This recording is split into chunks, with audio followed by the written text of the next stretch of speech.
He was handcuffed on a Wednesday morning. 2 federal agents. Black SUV. Broad daylight. Right outside the glass tower with his name on the lobby wall. His phone was still ringing in his jacket pocket when they walked him to the car. Nobody answered it. And somewhere across the city, in a small house with a basketball hoop in the driveway and a pot of coffee on the stove, a woman named Zalena Voss read the news alert on her phone, set it face down on the kitchen counter, and exhaled for what felt like the first time in 3 years. She did not cheer. She did not cry. She did not call anyone. She just stood there in the quiet of her kitchen, the kitchen she had fought tooth and nail to have again, and she let the weight of 3 years of patience finally lift off her shoulders. You need to understand something before this story begins. Zalena Voss did not start out as someone who understood revenge. She started out as someone who believed in hard work, in trust, in the idea that if you put in enough years and enough honesty, the world would eventually give back what you gave it. Maybe you'll believe that too. Maybe someone in your life, a partner, a friend, a colleague, someone you gave your absolute best to, looked you in the eyes and took everything anyway. If you have ever known that particular kind of betrayal, the kind that does not just hurt you, but dismantles you, then Zalena's story is going to feel very, very personal. Because what this woman did, quietly, methodically, over 3 years, without breaking a single law, is one of the most extraordinary acts of calculated justice you will ever hear. Stay with me. This story is not short, but every single minute of it pays off. And I promise you, what happens at the very end, the twist that nobody saw coming, not even Zalena herself, will leave you absolutely speechless. Before we dive deeper, let us know in the comments where you're watching from. We would love to hear from you. And do not forget to hit that subscribe button so you never miss any of our upcoming videos. Before we get to the fall, you need to know what Zalena built. Because the only way to understand how devastating the betrayal was is to understand exactly what was taken. Zalena Voss grew up in a working-class neighborhood in San Antonio, Texas. Her mother worked as a school cafeteria manager. Her father drove a delivery truck 6 days a week for 30 years. There was always food on the table, always clean clothes on her back, but there was never anything extra. Never vacation. Never new shoes unless the old ones had holes. What her parents gave her instead was something more durable than money. They gave her the understanding that nothing worth having comes easy, and that the only thing nobody can ever take from you is the work you put in with your own 2 hands. Zalena carried that with her like a compass.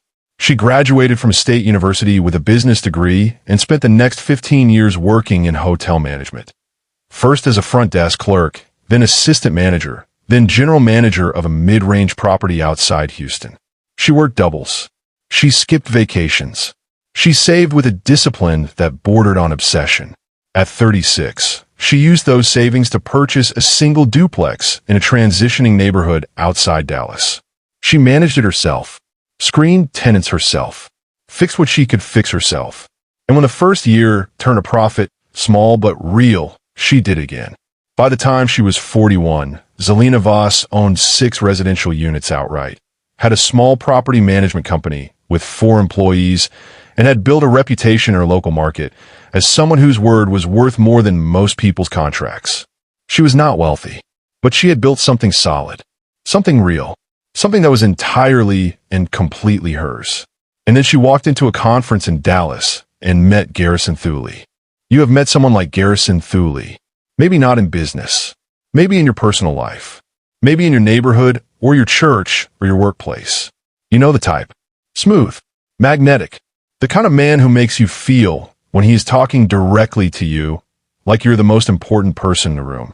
Garrison was 53, silver-haired, and carried himself with the effortless confidence of a man who had never once doubted that the world would bend in his direction. He had built his own real estate portfolio over 20 years, commercial properties, mostly across the South and Midwest. By all appearances, he was exactly what he claimed to be. Successful, connected, looking for the right operational partner to scale the next chapter. He found Zalena during the cocktail hour at the Texas Commercial Real Estate Summit, where she had just given a 30-minute presentation on emerging residential markets in secondary cities. That was the sharpest analysis I have heard all week, he said, extending his hand. and I have sat through 11 of these presentations. Garrison Thule. Zalena shook his hand and sized him up in about 4 seconds. She was not naive. She had worked in hospitality long enough to know when someone was performing charm versus living it. Zalena Voss, she said. Thank you. You are underselling your portfolio, he said. Not as a compliment, as a diagnosis. You have the instincts and the operational infrastructure to run something 3 times the size of what you are running. You just do not have the capital. She looked at him carefully. Most people lead with the flattery before they get to the pitch. He smiled. Most people waste your time. She gave him her card. Over the next 3 months, they met 4 more times. Zalena did her due diligence. She pulled everything she could find on Garrison Thule. Public records, court filings, news coverage, references from people who had worked with him. Everything checked out. He was who he said he was. She also hired an attorney, a highly recommended woman named Petra Doyle, known for her sharp eye on partnership agreements. Zalena had not gotten this far by being careless with paperwork. Petra reviewed the proposed operating agreement over 2 weeks. She came back with a few suggested amendments, all of which Garrison accepted immediately. It is a fair deal, Petra told Zalena over the phone. He has given you strong operational control, reasonable profit splits, and the exit clauses are standard. I would sign this. Zalena spent 1 more week thinking about it. Then she signed, and the next 4 years were everything Garrison had promised. They acquired 14 commercial properties across Texas, Georgia, and Ohio. They employed 63 people. They were featured in Dallas Business Journal on a Southeast Property Review. Zalena's daughter Camille, 12 years old when the partnership began, was enrolled in a private school for the first time in her life. Zalena bought a house.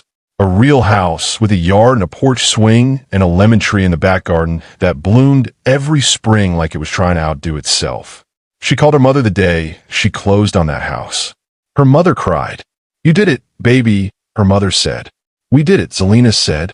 She meant both of them, she and her mother, all those years of watching and learning what it meant to build something from nothing. She did not yet know that in 13 months, it would all be gone. Now, stay with me here, because most people watching this think the betrayal is the worst part of this story. They are wrong. The worst part is not what Garrison did. It is how long he had been planning it while Zalena was still trusting him. Keep that in mind as we go forward. It happened on a Tuesday in February. Cold morning. Gray sky. Zalena drove to the office with a coffee in the cup holder and Camille's school schedule on her mind. She pulled into the parking lot and noticed immediately that something was wrong. 3 cars she did not recognize were parked near the entrance. A man she had never seen stood near the front door with a clipboard. She walked to the entrance and put her key in the lock. It did not turn. She tried again. Then again. The man with the clipboard cleared his throat behind her. Ms. Voss. She turned around slowly. I am with Meridian Legal Services. I have been asked to deliver this. He held out an envelope.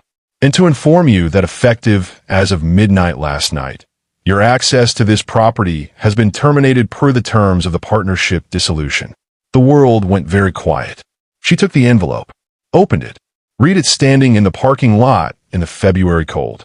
Notice of dissolution of partnership and transfer of assets. Effective immediately.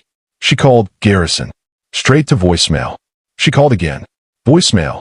She drove directly to Petra Doyle's office without an appointment and walked in to find her sitting at her desk.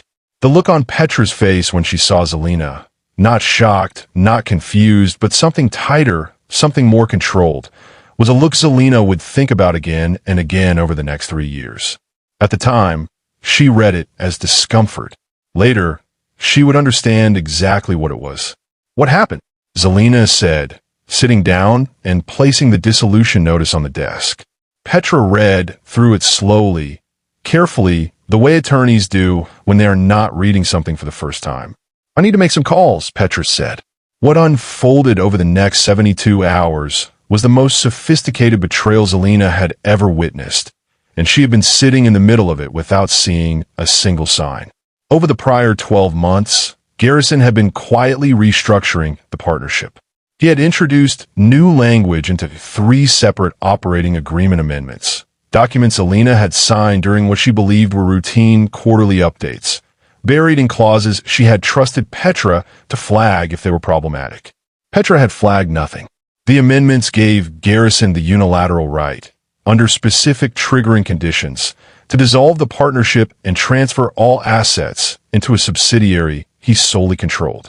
He had engineered those triggering conditions himself through a series of internal accounting maneuvers that made the partnership appear to be in technical default. The buyout clause valued Zalena's share at a fraction of its actual worth, payable through a promissory note tied to performance conditions that were structurally impossible to meet. In one move, Garrison had taken 14 commercial properties, 63 employees, for years of equity, and a reputation Zalena had spent a lifetime building. The settlement offer arrived 4 days later. $200,000. A non-disclosure agreement. Full release of all claims. $200,000 for a stake worth tens of millions. It was an insult dressed in legal language. Petra advised her to take it. The risk of a full trial was too great, she said. Garrison's legal team was the most aggressive in the state. Even if Zalena won, the appeals alone could take years. Zalena sat in that office for a very long time without speaking. She looked at the settlement documents on the desk in front of her. She thought about her mother. She thought about Camille. She thought about the lemon tree in her backyard that she would never see bloom again. Then she picked up the pen and signed the NDA. Not because she was giving up, because she had already decided she was not going to fight him in court. She was going to do something much, much worse. She lost the house in 60 days. She moved into a one-bedroom apartment with Camille, who was 16 by then and old enough to understand that something had gone terribly wrong, but wise enough not to ask too many questions while her mother was still processing the wound. The night after they moved in, after Camille was asleep on the pull-out sofa and the apartment was dark and smelled of someone else's cooking from the unit next door, Zalena sat at the kitchen table alone. She did not cry that night. She had already done her crying, 3 days of it, in the weeks before the move, ugly and necessary and private. Tonight was something different. Tonight she was thinking. She pulled out a yellow legal pad and a pen, and she wrote 2 words at the top of the page. What remains? And then she listed everything she still had. Her mind, her records, her relationships, her reputation in the industry, which Garrison had not fully been able to touch. Her knowledge of his business from the inside. 4 years of operational involvement that had given her a complete picture of how his empire actually functioned, where the cracks were, and what it would take to split them open. And one other thing, a document, sitting in a safety deposit box at a bank 2 miles from her old house. A document she had photocopied 18 months earlier during a routine internal audit and filed away quietly because something about Garrison's explanation for a particular transaction had felt slippery. Not wrong enough to act on at the time, just slippery. She had made a copy and kept it because Zalena Voss was the kind of woman who trusted systems more than she trusted people. She sat at that kitchen table until 3 in the morning, and by the time she went to sleep, she had the beginning of a plan, the kind that starts with patience and ends with everything. Here is something you need to understand about real revenge. It is not hot. It is not loud. It does not announce itself. Real revenge is cold, methodical. It happens in quiet rooms and over long dinners and in the margins of public records that most people never bother to read. Zalena understood this. She took a job managing a mid-sized commercial property in Houston. Modest, unglamorous, exactly what she needed. She lived below her means and saved aggressively. She told no one what she was building in her spare time. She began with research. She spent the first 6 months studying Garrison's public-facing business the way an engineer studies a structure before deciding where to place the charges. She pulled every SEC disclosure, every court filing, every property record, every press release. She read every interview he had ever given. What she found told her 3 things. Garrison's empire looked rock solid from the outside, but it was leveraged to the edge. He was constantly refinancing, constantly raising capital, constantly dependent on new investor money to service existing debt. He was not building, he was balancing. One good push, and the whole thing would wobble. He had enemies. Not casual enemies, real ones.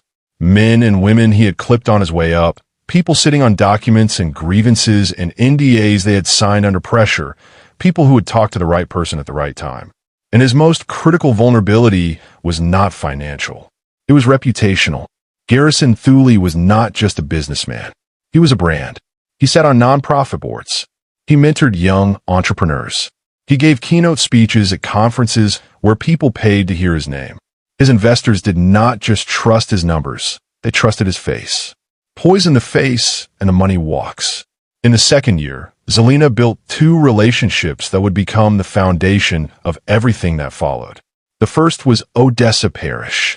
Odessa was a forensic accountant in Atlanta, brilliant, precise, and carrying her own quiet fury toward Garrison Thule from a deal 4 years earlier that had cost her firm a significant client.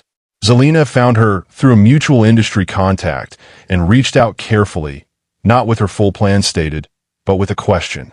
"I'm doing some research into partnership dissolution mechanisms," Zalena said at their first coffee meeting. "I would love your perspective on how these things tend to be structured." Odessa studied her across the table for a moment. "You were his partner," she said. "Not a question." "Yes," Zalena said. Odessa picked up her coffee cup. "I've been waiting for someone like you to show up for about 4 years." Over the months that followed, the 2 women built something meticulous together. Not a lawsuit. They both knew that road. Something better. A comprehensive financial map of Garrison Thule's empire, assembled entirely from public records, regulatory filings, court documents, and voluntary conversations with people who had been burned and were willing to talk. The second relationship was with a man named Crisanto Vela.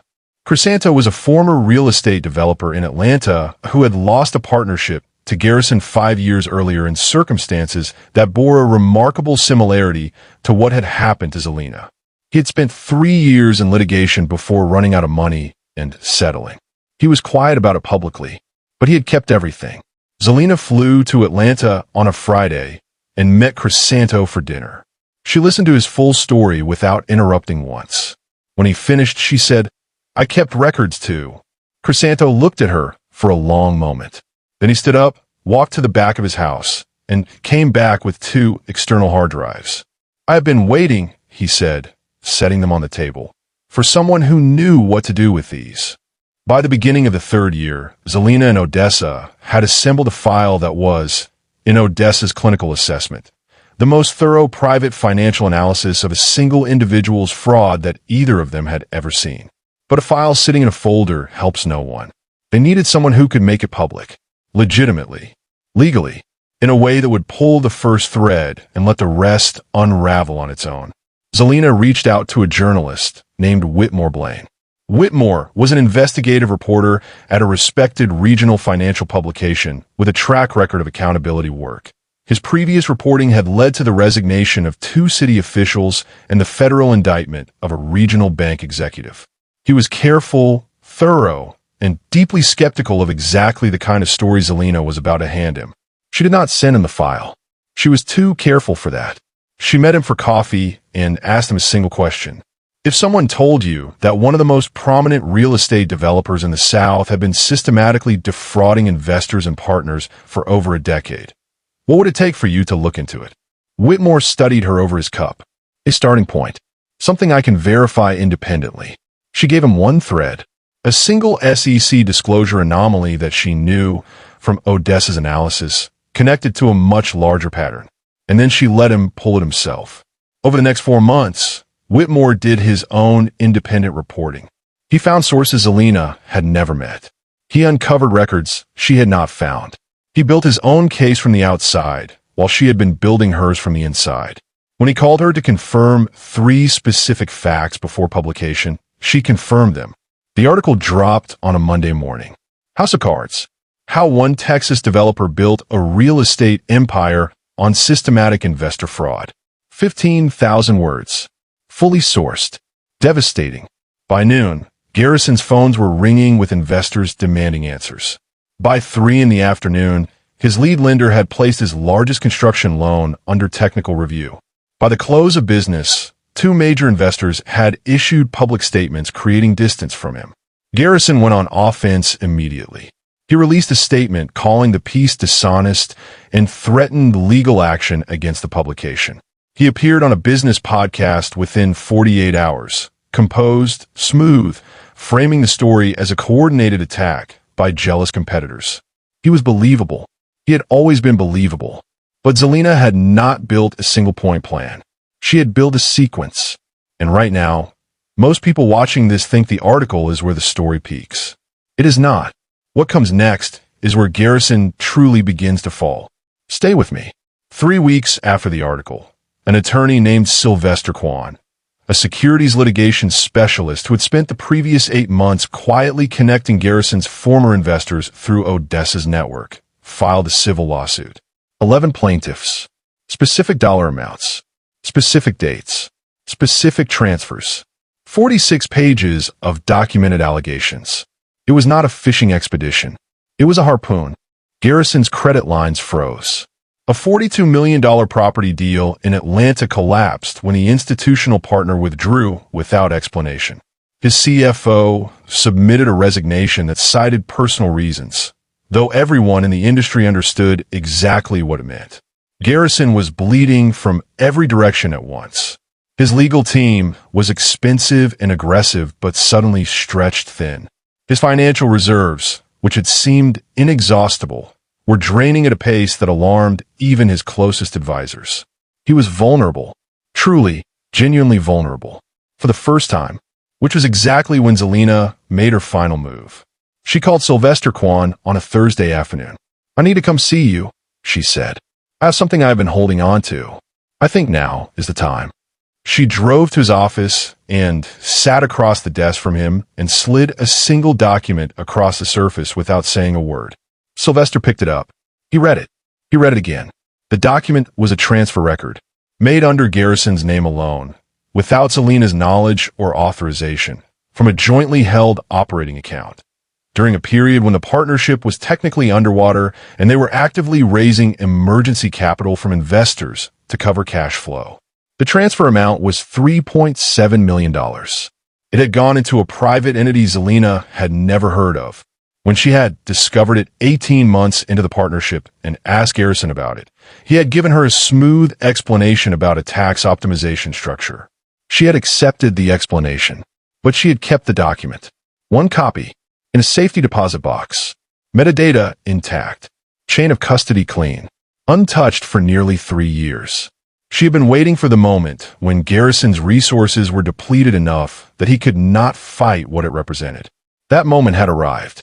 Sylvester set the document down very carefully and looked at her. "Zalena," he said, and his voice had a different quality than she had heard from him before. "Where have you had this?" "In a safety deposit box," she said, "since shortly after I found it. I kept my own parallel records throughout the entire partnership. Stored off-site. Never altered. The metadata on the original digital file will authenticate the creation date." Sylvester was quiet for a long moment. "This is not civil fraud," he said finally. "I know," she said. "This is wire fraud. This is potentially a federal crime." "I know," she said again. "Are you ready for what happens next? Because once I make this referral, it does not stop." Zalena looked at him with the steady eyes of a woman who had been ready for 3 years. "Make the call," she said. The FBI opened an investigation 6 weeks after the referral. What followed was not the kind of justice that announces itself in dramatic confrontations or heated courtrooms. It was the quiet, grinding, absolute kind. Federal investigators moved methodically through 7 layers of financial entities, tracing the money the way you trace a river back to its source, patient, persistent, and unstoppable. They found the $3.7 million sitting in an account registered under a name that Garrison identified as a business associate. 3 months of forensic accounting determined that the business associate did not exist. The name was fabricated.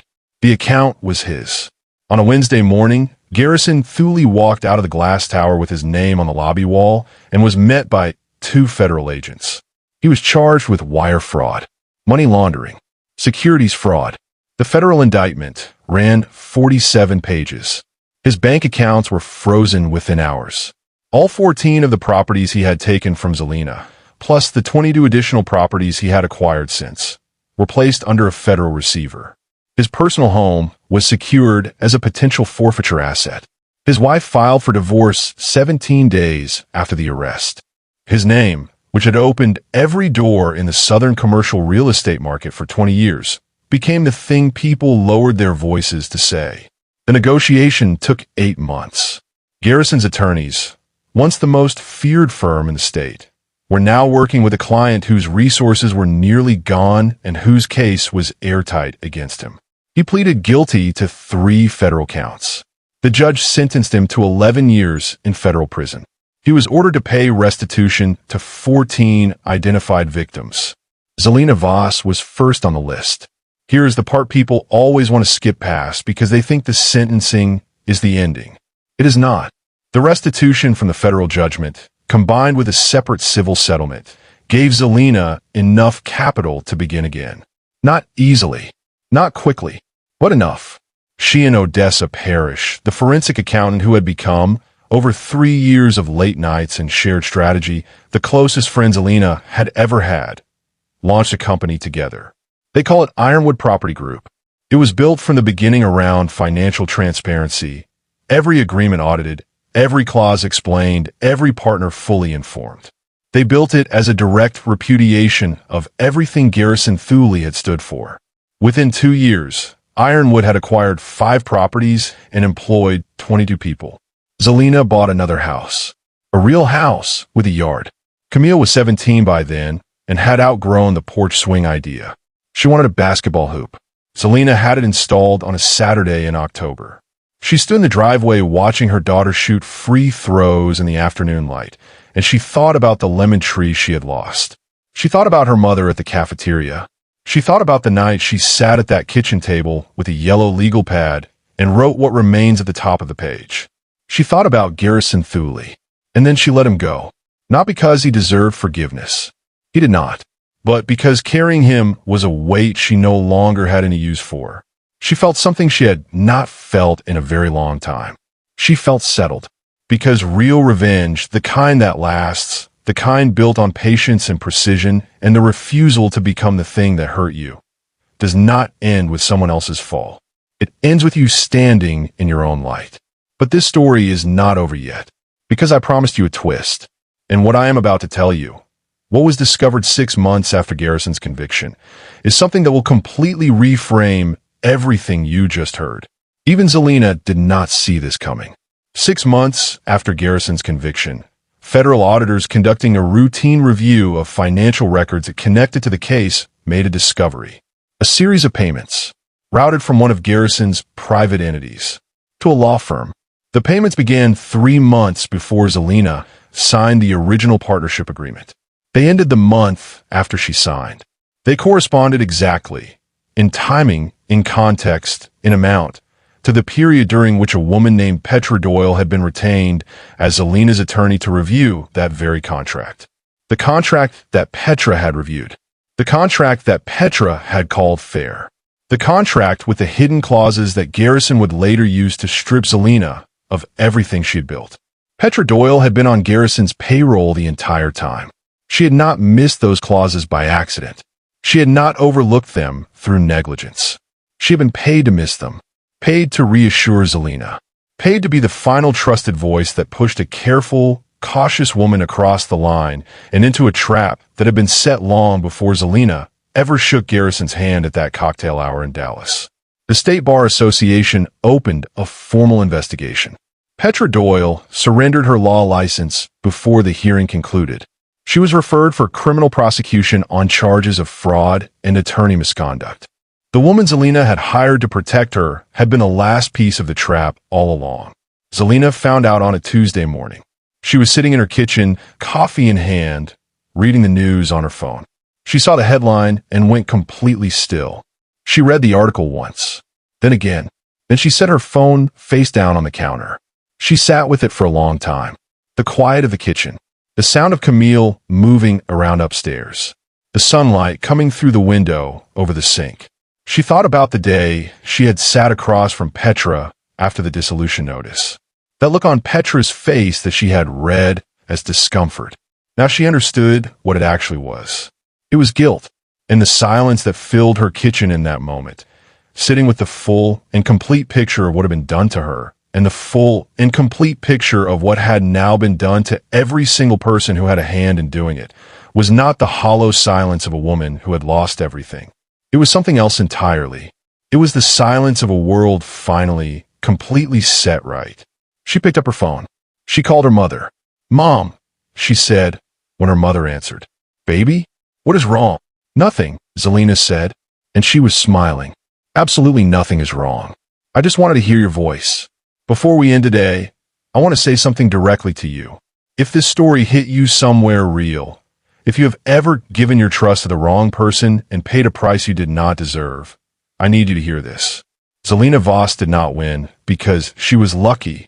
She did not win because the system worked perfectly or because the right people showed up at the right time.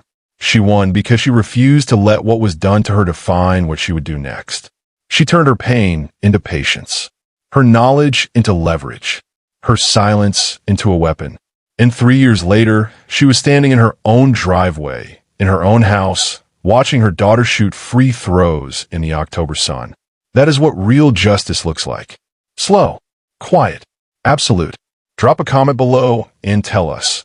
Have you ever had to play the long game to get what you deserved? Have you ever trusted someone who turned out to be someone completely different? Share this story with someone who needs to hear it today. Someone who is in the middle of their own silent season, building something the world cannot see yet. Because if Zalena's story teaches us anything, it is that silence is not the end. Sometimes it is exactly where everything begins.